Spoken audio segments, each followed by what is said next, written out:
Imagine, you are standing in Galilee on the top of Mount Tabor.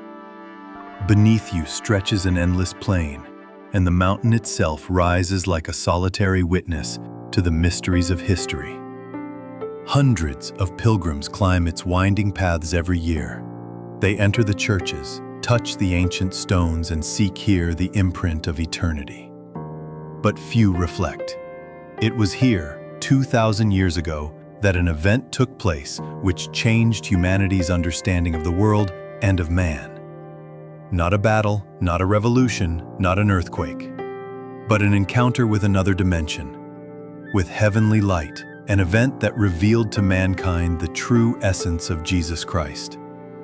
This feast we call the Transfiguration of the Lord. The disciples of Jesus, Peter, James, and John, follow him up the mountain. The journey is exhausting: heat, rocky paths, steep slopes. They do not know that they are about to witness the greatest event of their lives. And suddenly, a moment beyond words. Jesus is transformed before their eyes. His face shines like the sun, and his clothes become white, as if light itself has descended upon the earth.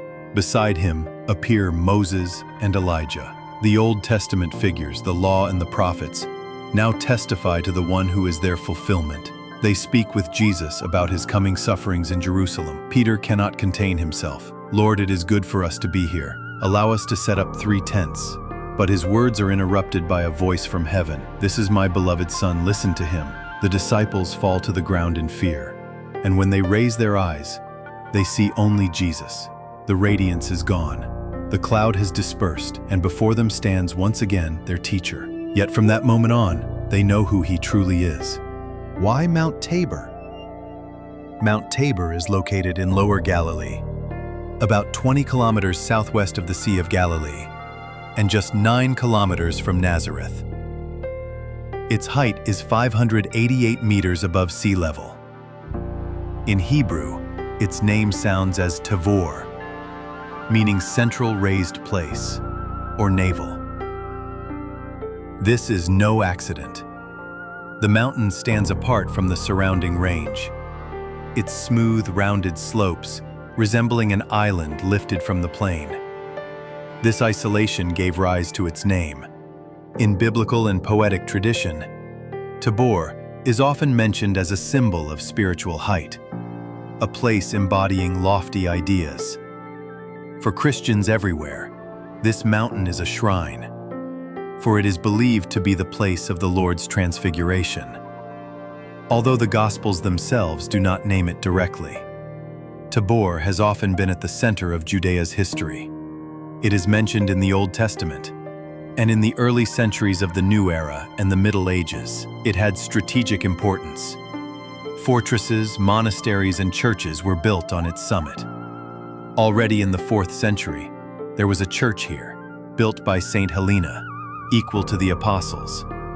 Today, Tabor is home to an Orthodox monastery with the Church of the Transfiguration, where the wonder-working amethyst icon of the Mother of God is kept, and a Catholic monastery with a majestic Church of the Transfiguration, built on the ruins of ancient structures.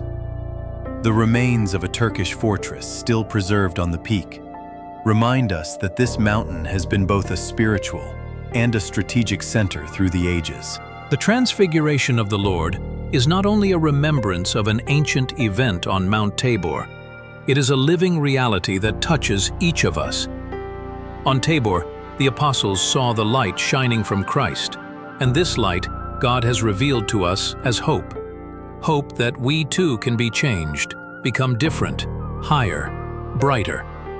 When we bring apples or grapes to church, we remind ourselves the Lord expects not so much the fruits of the earth as the fruits of our soul. Mercy, kindness, purity, love. These are the true harvest of life.